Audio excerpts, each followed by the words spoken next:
kriis käib mööda Euroopat, rändekriis.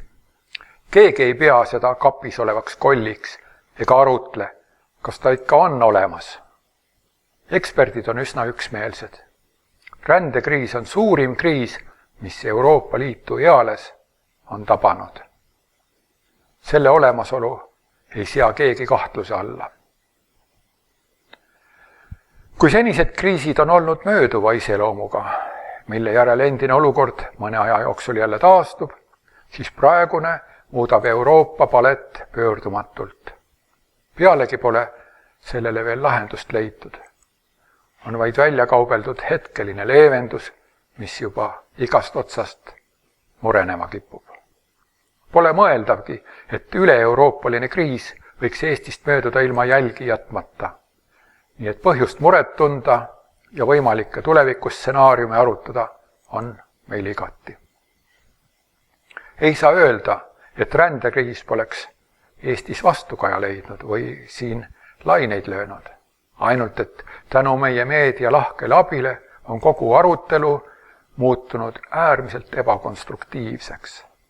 Mida päev edasi, seda suuremaks venib ühiskonnas tekkinud, õigemini tekitatud lõhe. Seejuures pole lootustki, et käsitlemist võiksid leida kõik kriisiga seotud olulised probleemid. Nendele lahenduse leidmisest ei maksa parem mitte rääkidagi. Olukord on rohkem kui kummaline. Kriisi võimalikud tagajärjed meie ühiskonnale pole siiamaani üldse arutelu teemaks saanud. Seda raevukamalt sööstetakse eetilis-moraalsete küsimuste kallale. Kes on salliv, kes mitte, kes avatud, kes mitte nii väga. Sisulise arutelu koha on seega hõivanud hoopis asendustegevus. Igasugused katsed rändekriisi võimalikke tagajärgi prognoosida on kuulutatud paanika külvamiseks ja viha õhutamiseks. Inimeste igati õigustatud muret tõlgendatakse kui hirmu, millele võib läbi sõrmede vaadata, otsides sellele veidraid põhjendusi. Teadmatus sünnitab hirmu, öeldakse, vihjates sellele, et kõige taga on vaid inimeste rumalus. Teisiti öeldes, tahad tark olla, hakka sallivaks. Mõni ütleb lausa otse välja. Uinu mõistus sünnitab koletisi.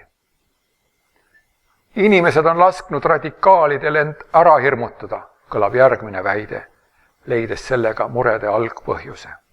Ei, selleks pole mitte kontrollimatult mööda Euroopat tuhisevad migrantide vood, vaid hoopis need inimesed, kes püüavad rääkida asja sisust ja võimalikest tagajärgedest, kes keelduvad peitmast pead liiva alla.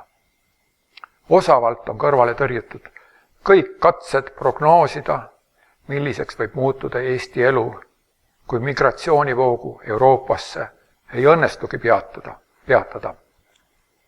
Tullatahtjaid võib lugeda kümnetes ja sadades miljonites, aga mingit vettpidavat kaitsemehhanismi pole veel leiutatud. Isegi kui Eesti peaks mingi ime läbi migratsioonilainest puutumata jääma, siis ainuüksi Saksamaa kui Euroopa peamise majandusmootori löögi alla sattumine mõjutab paratamatult kõigi liikmesriikide olukorda. Küsimusest, mis saab meie maale jõudnud migrantidest edasi, ei räägita. Sellest libisetakse sujuvalt üle või antakse väga ebamääraseid vastuseid, mis sarnanevad pigem soovmõtlemisele. Kogu rõhuasetus on sellel, kas neid vastu võtta või mitte, kusjuures vastus on juba ette ära otsustatud. Muidugi võtta, mittevõtmine oleks ju rassistlik ja ihkajalik. Seejuures ei seata isegi mingeid piire, kui palju oleks vaja või võimalik vastu võtta.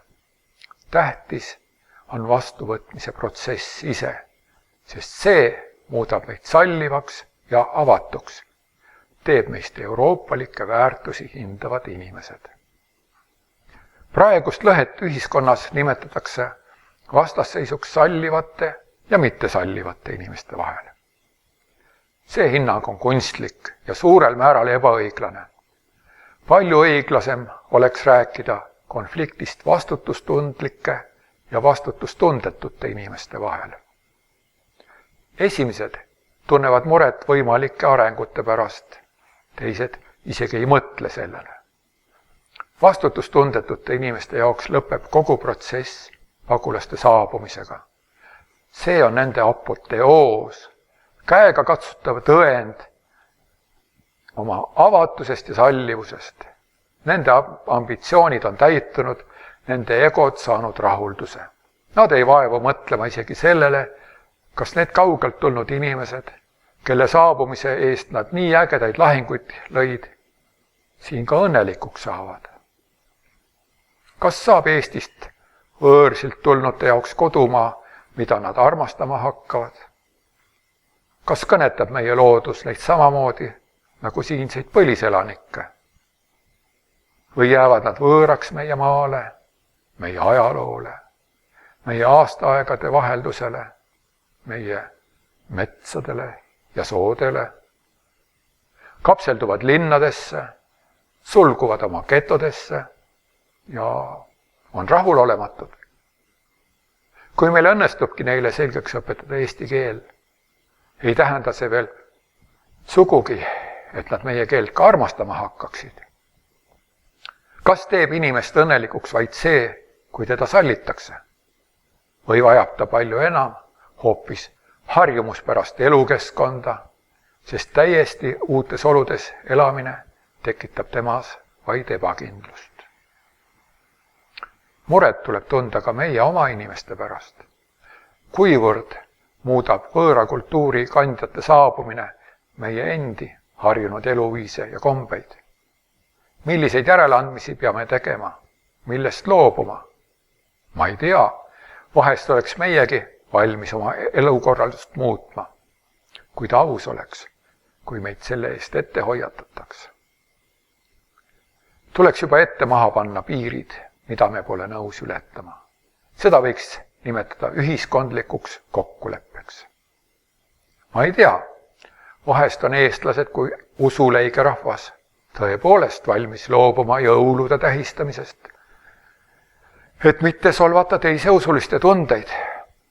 Kuuldavasti on mitmel pool Euroopas ja Ameerikas see probleem üles kerkinud, kuid kas ollakse valmis ka linna südamesse kerkiva mošeega, mille tornidest valjuhääldid 5 korda päevas usklikke palvusel kutsuvad, nii et see kilomeetrite kaugusele kuulda on. Selliseid küsimusi kerkib üles üha veel ja veel.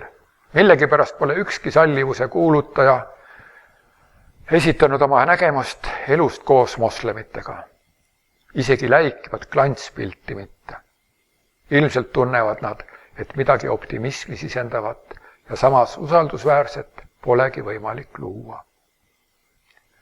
Pärast meie avatuse tuleproovi, tulgu või veeuputus, paistavad internatsionalistid mõtlevat. Milleks neile kõik see? Kas ideoloogia nõuab? See sama hea on, kui orjaks müüa end, loobudes kainest mõistusest, loobudes võimalusest tervikpilti näha. Kitsa ideoloogia raamidesse surutud ahtake maailmapilt on õnnetuseks üksikisikule, aga katastroofiks ühiskonnale, kui selle põhjal hakatakse ette võtma radikaalseid muudatusi.